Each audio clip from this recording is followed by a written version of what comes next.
السنة خلصت وما يصير نطلع منها والقلوب ما متصافية. مو يوم لو شو تقولين؟ اي والله ما يصير.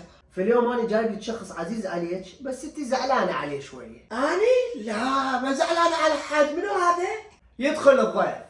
لا احنا ما اتفقنا هيك. لا احنا ما بس اتفقنا بأي مجال هيك. اسمع من اقول لك احنا ما اتفقنا هيك. هاي قاعدة قبالي لا مستحيل. بديع انا غلطانة بحقك.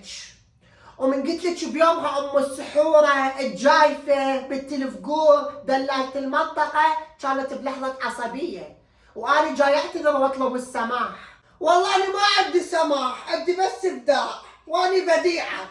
اللي يريدني كل الهلا، مفتوحة باب الدار، صدر وسيع ورحب ومعزبة الخطار اهلهل وطش شوكليت واستقبلك بالطار.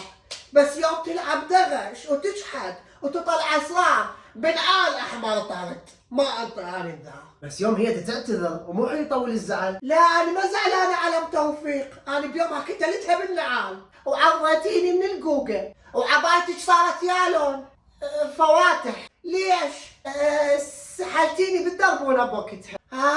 انا حلتها المشكله بنفس اليوم، على شنو ازعل؟ ايش طابخه اليوم ام توفيق؟ سقفت سمكه ام 3 كيلوات وتمن حمار وزلاطه بها بصل. جمعه مباركه حبيبه، قومي نتغدى.